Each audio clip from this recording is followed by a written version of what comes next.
Hi guys, DK here, coming with you with a new video discussing a problem that I was advised overnight from, actually off YouTube on the DKUI gets objects component from Atlas GD.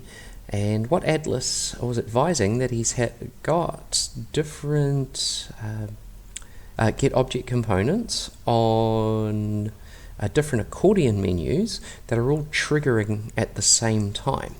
So that's an excellent inquiry, Atlas, and I think I've replicated the problem here, and I should be able to show you a solution. So I've got, under these three accordion menus, I have three push buttons, and we can actually show them all here.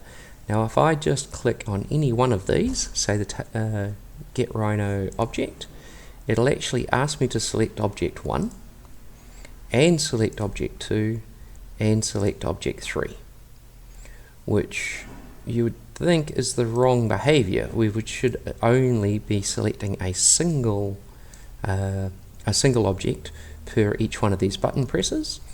But if we look into the code a little bit closer, and this can commonly happen when we've got accordion menus or we've got tabbed menus, where we'd like to have identically named buttons on different pages that are applied, or different drop-down menus that are applied to different pieces of geometry or different parts of your program, but they all need identical naming.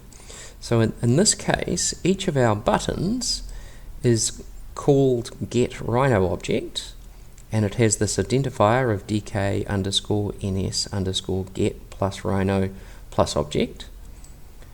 But so does our, but that's identifier is actually identical on the page 2 controls and identical on the page 3 controls.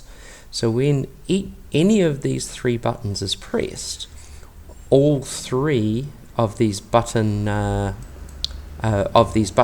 components actually get triggered, and because all three of these button components are identically named and all three get triggered, all three of our get object components get triggered.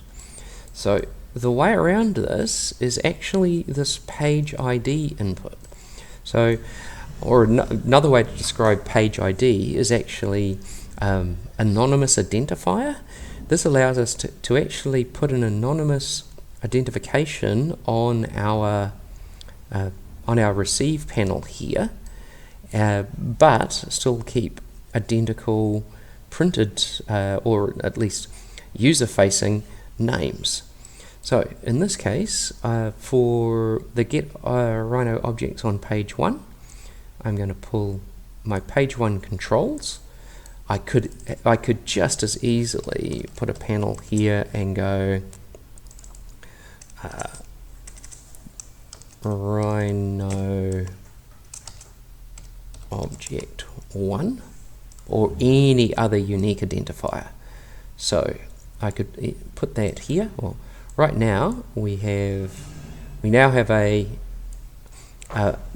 unique identifier of Get Rhino object underscore page 1 plus controls, but we could put any other unique identifier in there and it would now uniquely identify this button.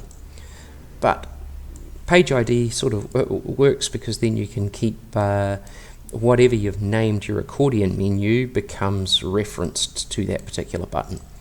And I'm going to do the same with the button on page 2 and the button on page 3. Now I'm going to clear all my selections, and if I click the first button, it'll ask me to select just one object in the Rhino viewport, and that is now no longer and no more. And I can press that again and select a different object, and I still just get asked for the single one. So, and same will happen with the button on page 3, and so we can, by adding unique page identifiers, that allows us to get over this issue of having the same named button on different tabs or different, or in this case, different accordion menus. So Atlas, I hope that solves your problem. I will put a link to this example file in the description below this video. And as always, if you find DKUI useful or these videos, there is always the option of selecting by DKUI from the DKUI menu, dropping it onto your canvas, and that will open this PayPal link where you are more than welcome to let me know how much you value DKUI, and any donation is gratefully received and goes a long way to motivate me to continue to update and improve DKUI and produce these videos. So there we have it, guys. I hope that Atlas, I hope that solves your problem, and for everybody else, I hope you find this useful. And we'll if you need to track me down, you can find me on the Rhino discourse as Kiteboard Shaper, or you can drop a message into the comments below. Thank you very much.